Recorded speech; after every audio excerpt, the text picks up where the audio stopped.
Memoirs of Dr. Antommarchi. Preface. I had not intended for the present to embody the recollections I have preserved from St. Helena, but works are rapidly succeeding each other, in some of which Napoleon is described as a man of a violent temper, constantly irritated and pursuing with base hatred all those who formerly surrounded him, whilst others, arming his own hand against himself, represent him as seeking to terminate at Fontainebleau that most dramatic effect. But their only existence, in the case alluded to, has been in the imagination of the writer who is pleased to describe them. The last moments of Napoleon. In writing the following pages, I have no intention to cast blames or censure upon anyone, but having witnessed Napoleon's last moments, having attended him during his protracted agony, and closed his eyes, I think I owe it to the world to relate what I have seen. I was acquainted with the Chevalier Colonna, chamberlain to Madame Mère, Napoleon's mother.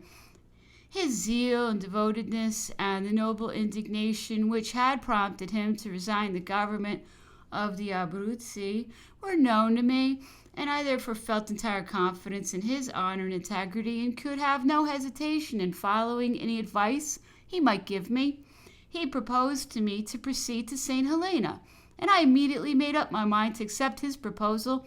I consequently settled my own private affairs, made arrangements to prevent the publication of the posthumous works of the celebrated Mascagni, which I superintended, from being interrupted or retarded by my absence, and prepared to depart.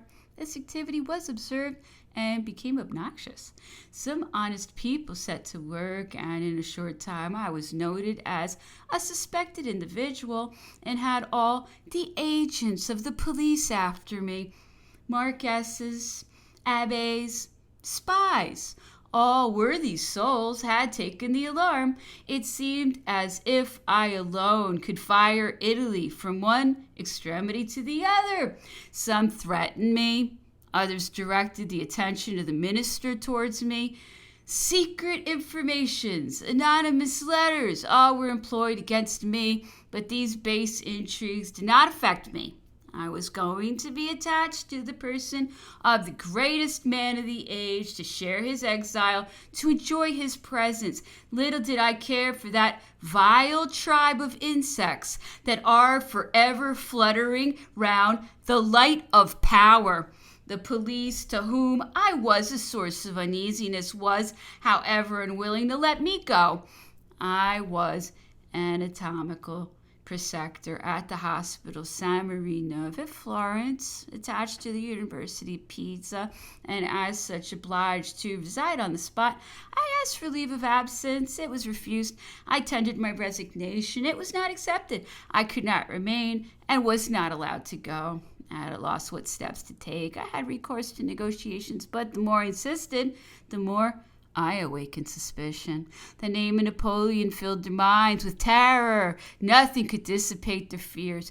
If I enumerated all the obstacles which rendered the return of that great man impossible, the seas, fleets, mountains that intervened between him and Europe, I endeavored to lull their vigilance and security. I magnified those obstacles because they were perhaps already overcome. I was his agent, his accomplice. I deserved to be held up to public animadversion. These fears of the man in office made me smile. He perceived it, turned pale with anger, and seizing the bell rope, "You seem to defy me, sir," said he. "I'm listening to you." "You insult me." "Far from it, sir." "Recollect, sir, that a word, a sign, blank." "I know it." "Your plots, your secret practices, anatomical, your accomplices, the corpses." "You interrupt me, sir, and I will not be interrupted. Yes, sir, neither your plots, your secret practices, nor your accomplices have escaped the vigilance of the police. Everything is known to me, even your most trifling arrangements. In the dissecting room? No, sir. In the ballroom. The vapors. The scenes a la Campbell. Is Colonna still indisposed? Is he coming? What madcap of a woman have you chosen?" I looked at him to endeavor to make out what he meant. "My questions are obscure. You do not understand me. It was I who set that old fool B after Campbell. I'm not to be deceived by your feigned astonishment. Sir, you are a blank. Physiologist? A conspirator, sir. However, physiologist and conspirator are one and the same thing.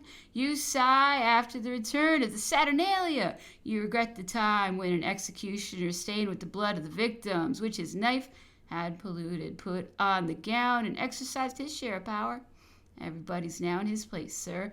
That time will never return. I was saying, sir, that Napoleon keeps all Europe in a state of alarm. Chained, closely confined, he is regretted by the people. Vast oceans separate from them. Those oceans may be crossed. But how can he escape the vigilance of the English? He will deceive them, take them by surprise, water, air, earth. Some new element will assist him. He will recover his liberty once more. I expect anything, but I watch over Tuscany. What is Tuscany to fear? What can happen to it? The very misfortune you desire for it. Do you think that I deceive myself? Do you think that I am not aware of the effect that would be produced if the demon of war appeared once more on the summit of the Alps and called on the people of Italy to arm for liberty? Nothing is to be gained by discussion, particularly with the police. I therefore left this man to brood over his fears and applied to Cardinal Fesch, Napoleon's uncle. I did not wait long before I received the following answer from His Eminence, Rome, 19th of December, 1818. Monsieur Antommarchi, having been requested by Lord Bathurst to procure a surgeon of some fame to be sent to St. Helena to attend the Emperor Napoleon, I have selected you to fill that situation in consequence of the excellent testimonials that have been given to me concerning you, and of the assurance I have received of your ardent wish to devote your zeal and talents to the service of that prince.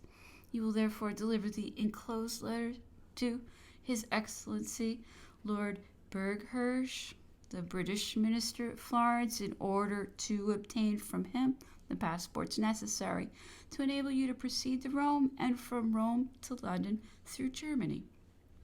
The sum required for your voyage will be delivered to you here, and the emperor will himself fix your annual salary. You will find here some traveling companions who are going to the same place as yourself. Accept, sir, the assurance of my friendship and gratitude. J. Cardinal Fesch. I delivered to the British minister the cardinal's letter, which contained the original dispatch of Lord Bathurst authorizing His Eminence to send out 4 persons to St. Helena. The minister read it, offered me his countenance and his services, and told me that he should immediately inform the Grand Duke of the intentions of the English government. That communication did not, however, put a stop to the information and insults directed against me. I continued to be watched and threatened, and I even expected every moment to be arrested. My fate, I knew, had been discussed in council. The ministers had assembled 3 times to deliberate upon that grave affair. It had, in fact, been decided that I should be arrested, but the British minister represented the odium that would attach to such a measure, and its execution was suspended, and the matter referred to the cabinet of Vienna, who did not consider my resolution so culpable as the Tuscans had judged it. My resignation was therefore accepted. I received my passports and set off on the 5th January for Rome, where I arrived on the 7th. I was introduced to Madame Mayor, to the Cardinal, and to all the members of the imperial family. Then at Rome, I thought I should not remain in that city longer than the time necessary to receive their orders, and then I should proceed without delay. But His Eminence was deeply engaged in bulls and orthodoxy, in order to be satisfied that the priest who was to accompany me did not err in matters of faith. Unfortunately, Abbe Parigi was a very accomplished man, a man of taste and literary acquirements, and of elegant manners, and one who might have greatly contributed to enliven the tedious hours spent by the emperor at St. Helena, but his determination had displeased certain devout personages, and means were found to prepossess against him the Pope, the Archbishop, and all those who had any influence at Rome.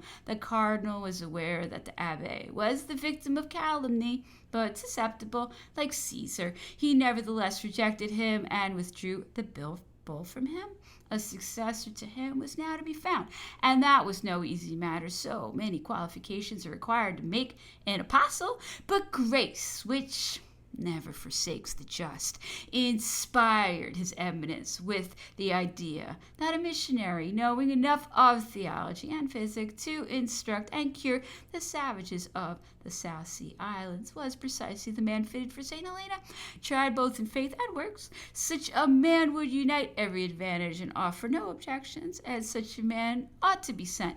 Buonavita was consequently selected and appointed apostolical prefect. After a residence of 26 years in Mexico, Buonavita had returned to Europe and had been successively almoner to Madame Mare at Elba and chaplain to Princess Pauline at Rome. He was full of zeal, but feeble, gouty, and infirm. He could not possibly fulfill the object of his mission. A recent attack of apoplexy had also affected his tongue and almost entirely deprived him of speech. Nevertheless, he did not hesitate to accept the appointment. His wish to serve the emperor made him forget the weakness of his powers. However, as a member of the College of the Propaganda, he could not go alone. Missions in which the line is to be crossed must be composed of at least 2 missionaries. And a young Abbé Vignali, who had some notions of medicine, was therefore attached to Buonavita. Princess Pauline gave her cook, Madame Mare, one of her valets, and thus a little colony was formed. It now remained to be determined whether we would proceed by sea or land, whether we should journey by long or short stages. The emperor was suffering and without a physician, but as a priest was to be sent to him who had lost the use of all of his limbs, it was resolved that we should go at a snail's pace, crossing Germany without changing horses and stopping everywhere, and that we should wait until the health of our apostolical prefect was reestablished.